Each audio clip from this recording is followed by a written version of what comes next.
Here's Lou Crosby to present the entirely new Dodge Dart for 1960.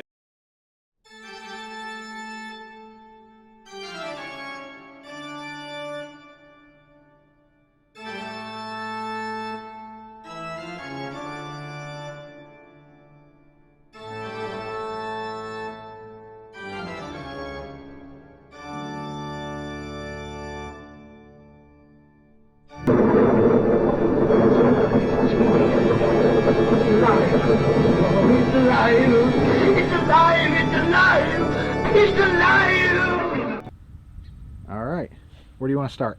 You just asked me the question. Well, why don't you tell us how you got this first of all? First of all, how I got this old ride is my dad had it for, he probably got it, oh heck, it's probably been 25, 30 years ago. I think Dad picked it up for 400 bucks. Oh. Nope. All right, so let's start over. How'd you get the car? Like I say, about 25, 30 years ago, Dad had this car, or picked it up from a kid there in Boone, and I think he paid 400 bucks for it. Yeah. And it was a pretty decent looking car, but it was, of course, back then it wasn't my style at all. I could care less about it, you know. And the more it sat there, the color went from nice and bright white to kind of the flat black. And then one day I finally said to my dad, it sat there for, like I say, for that many years, and you couldn't get it to move. It'd go frontwards and backwards for about 2 or 3 foot. So the transmission was kind of stuck in there in between neutral and reverse, or reverse and first. Anyway, we couldn't get it to move and didn't do anything about it. Finally I asked Dad, said, hey, can I have this car, Dad? I'd sure like to have it.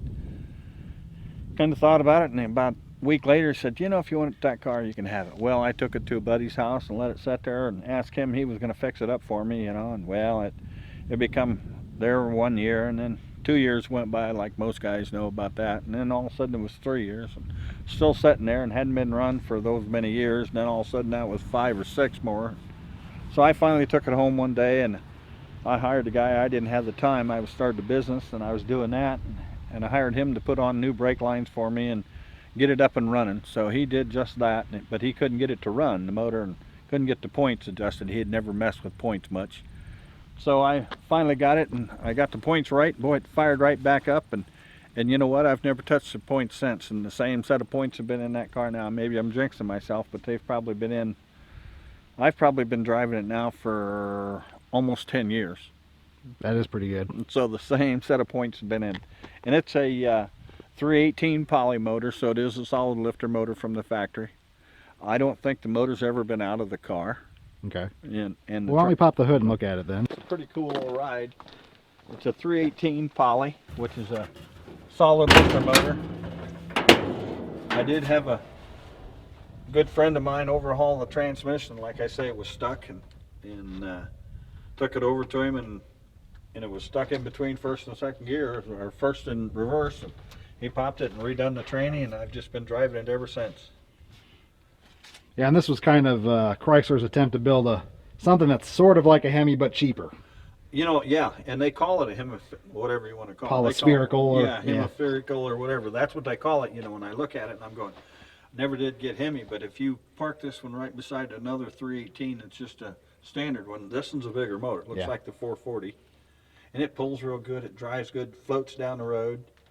You know, just that's all we've done is drive it, I should say. And we put a new power brake unit or power assist unit on it.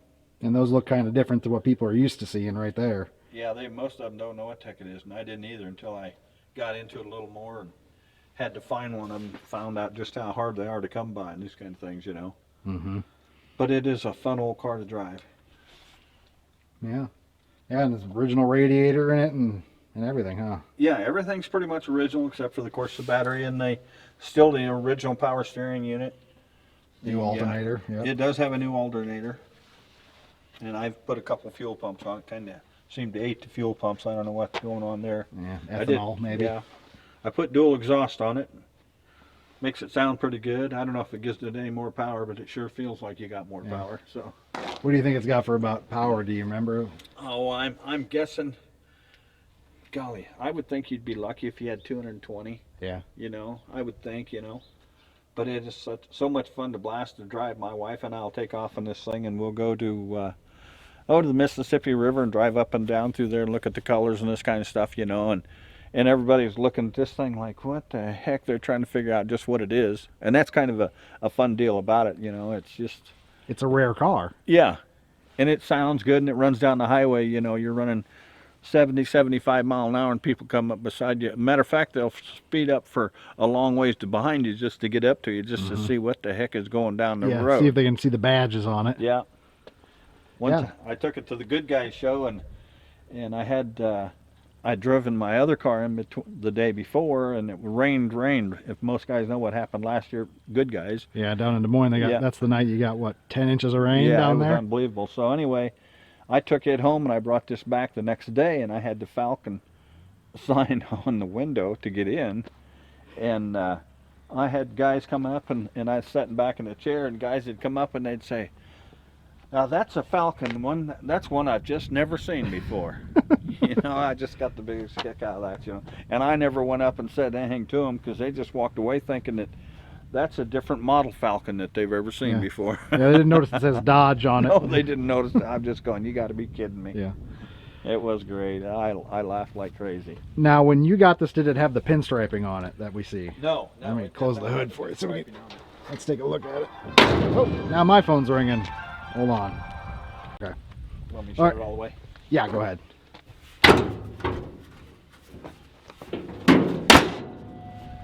Well, I tell you what, when I took it up to my buddy's house, you know, when I was going to have him fix it, he asked me what I was going to do, and I said, well, I'm going to get some old school pinstriping on it and put on the Bonneville salt flat hubcaps and the narrow white sidewalls versus the wide whites, because the narrow whites were kind of on this era car, you know. Yeah. And put dual exhaust on it and lower it down to the ground and put air suspension on it was my main thing, and then had to get the inside of it pinstriped, and that was pretty much it. And you know what? That's just exactly what I've done. Yeah. You know, the pinstriping, I had a guy over in Muscatine, Jim Hintz, do the pinstriping on it. I went to Torquefest, and Jim was there, and I was watching this, and this guy had a hand that was just fantastic to watch. And I know quite a few pinstripers, and a lot of them, they've all got it. Once I start watching them, they've all got that nice hand flow. And it's amazing how straight the lines and smooth they are. It's just amazing. One guy's got a different style this way, and it's not better than the other guy. It's just different than the other guy, you know? Yeah. And Jim Hintz did this, and he just had a ball. It seemed like to me, and he told me that he had a great time doing it, you know? Yeah. I kind of picked out the colors. I told him what colors I wanted. I kind of wanted a little shady green, a kind of a drab green, and some, you know, the colors on it kind of a, what do you call it, beige or tan or whatever. And he just did fantastic. Wherever there was rust, he'd lift, and, you know. So I said I wanted it to look like it was 40 years old, just like the car, 40 or 50, and he nailed it. Yeah, it looks like it's been on there since 1963, 64. I mean, it looks original to the car. When before I even knew you, I seen it sitting behind your house, and I was like, well, that's an old hot rod. I can tell it's all the old pinstriping on it. Yeah, people don't realize she was an old drag car. Yeah, because the Clay Smith woodpecker down there kind of is a little nod to performance. Yeah, I think he helped on the dual exhaust. Yeah. And you got more on the inside. Now, the inside, you didn't have him do that, though. No, I had another friend of mine do that. He was over, that's old Bart from over by Jefferson area, and I told him what I wanted. I said I wanted some spider webs and spider, it just needed that kind of stuff this car did. You know, and I told him the kind of chartreuse green and just turned him loose.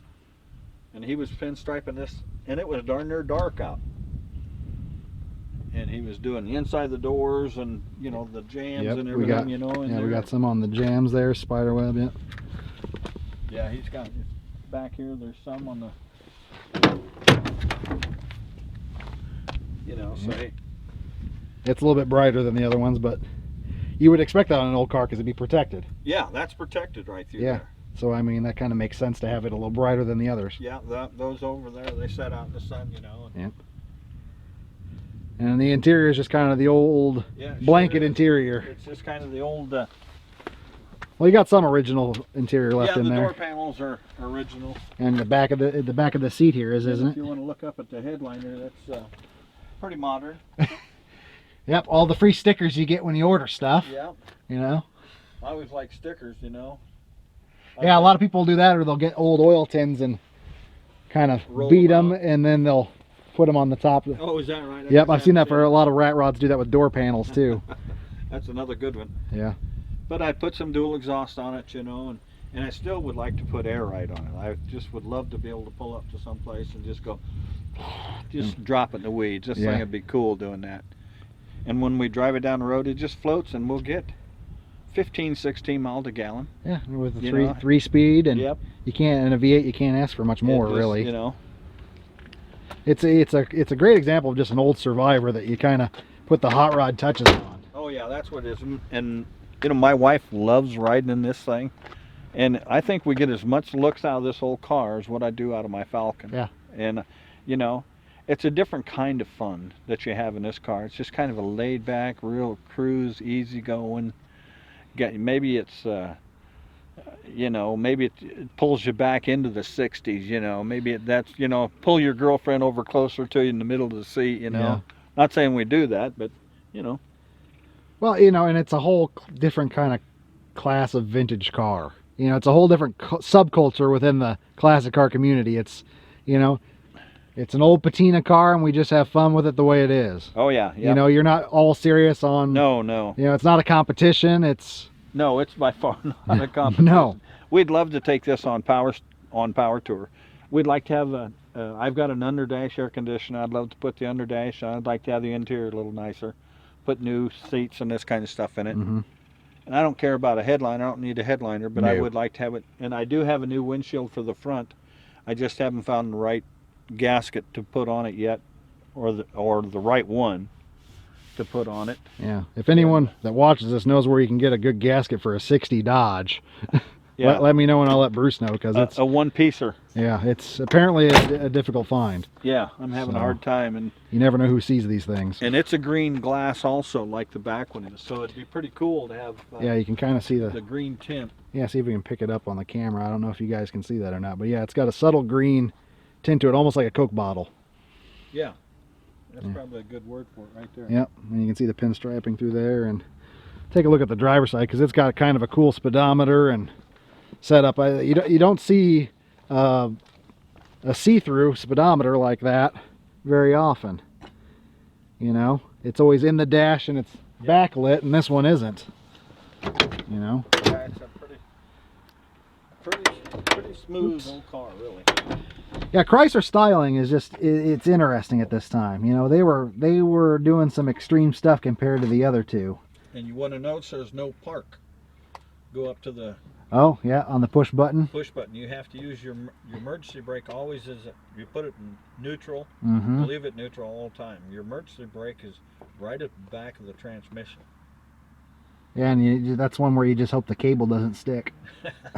You don't move. I've definitely had that happen before, actually. So you don't move.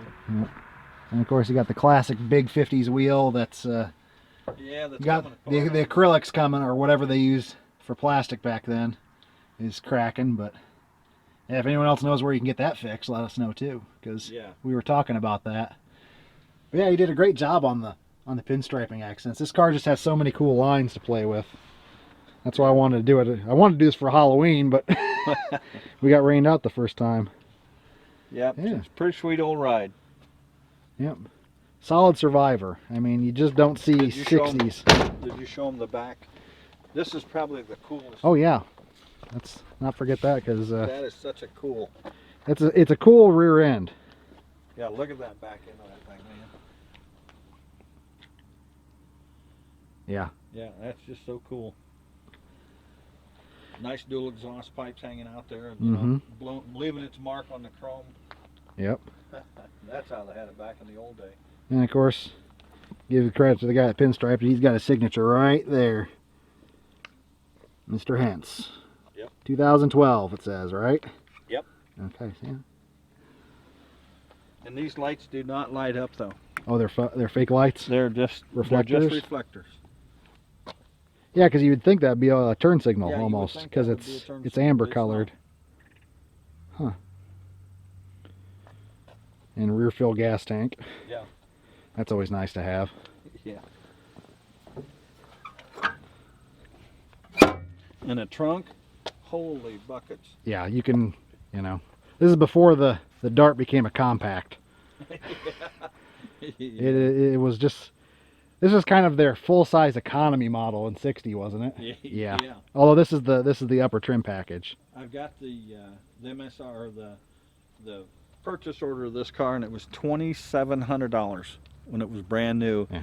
And then it has quite a few options. There must be 9 or 10 options on the car, which I think it probably adds up to probably about a $3,600 car. Yeah. You know, with the options it's had on it. And in '60, that was not an inexpensive car. No, it was a pretty expensive. I mean, you know, you look at all the chrome on this old bad boy. Mm-hmm. You know, like I say, they did make a cheaper model of Savoy. It didn't have the chrome louvered vents, and it didn't have some of the chrome around the windshield. And this car that I know of is only missing 2 pieces of chrome, and I have them, and they're 2 chrome pieces that go right in front of both back wheels. It's a chrome rocker covers in the front. Okay. I do have those. Other than that, it's not missing 1 piece of chrome, which is kind of neat. Yeah, because that's always the stuff that gets robbed off Oh, a 4-door for a Yeah. 2-door if someone's got it, you know. If they're going to take everything, they're going to take that old 4-door because it'll never be worth any money. Yeah. And most of us all thought that. Now we're starting to look at the guys who are fixing up the 4-doors and go, hey, that car's pretty cool. Yeah. You know? Oh yeah, the guys on like Roadkill and stuff have a good time with 4-doors. Oh, man, you know? they're having a blast. They joke, they just call them crew cabs. Yeah. But there's a younger generation coming up that they think 4-door is, you know, they're fine. Matter of fact, they want a 4-door. Well, you know, how many 2-doors do you see new anymore? Yeah. 4-door is the new 4-doors is normal. where it's at. That's Yeah. right, exactly. You know, and like you said, they're affordable compared to a 2-door because Yep. all the 2-doors are either gone or fixed up, and Yep. young kids can't afford them. Most of the 4-doors are really what's left, and I'm not saying this was by far was never in a 4-door was ever a most popular body style or Yeah. body line, you know. But that's what makes it unique now. No one knows what it is because no one bothered to save these things. No, You know? everybody. Like I say, some of them think it's. I'll bet there's guys still out there going, man, that's a weird looking Falcon. Mm-hmm. Yeah, I mean this, yeah, because the Falcon sticker on it. But you know, it always kind of. If you ever seen Elvira's Thunderbird that George Barris did, it's got that same kind of vibe to it. Oh yeah, yeah. You know, it's got a spooky Halloween. Yeah. I mean, you got to remember the same guy that probably designed this was responsible for the car that's Christine. You know, Yeah. So probably I mean, was. Yeah, and that was kind of a spooky car too. Yeah. You know, this is kind of the end of that styling era at Chrysler. All right, well, let's throw our little cameras on and we'll take it for a short spin. Let's see here. Let's see if this falls off. Nope.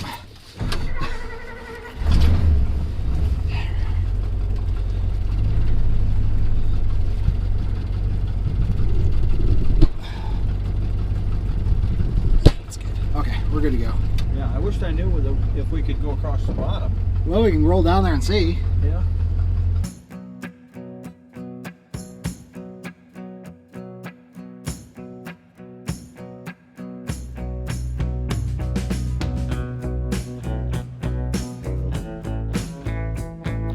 We took about a 30-minute drive in the old Dart. For a car that's 58 years old, it still rides pretty nice. Like all the highway cruisers of that era, the suspension is engineered to be incredibly soft, so it soaks up every bump and irregularity in the road. I can see why Bruce and his wife like taking it on long highway trips. I wanted to do this car because it's just nice to see people out there taking old cars out of barns or fields and getting them back on the road, no matter what condition they're in. This Dodge is a part rat rod and part survivor, and I like doing both of those things. People spend thousands of dollars to get that faux patina look like this Dart genuinely has. If you don't believe me, just watch an episode of Vegas Rat Rods. Thanks, Bruce, for being so patient with scheduling. We planned to shoot this Dodge almost a month earlier than we did, but rain and snow prevented us from rescheduling until just recently. And thank you all for watching this episode of the Average Joe Hot Rod Show. Make sure to check out our links below in the description to follow us on Facebook and Instagram. If you feel like supporting the channel, you can also find out how to do so below as well. Remember everybody, kick butt, take names, and kill with kindness. Oh, and if you think Bruce looks familiar, you aren't crazy. Just watch episode 1.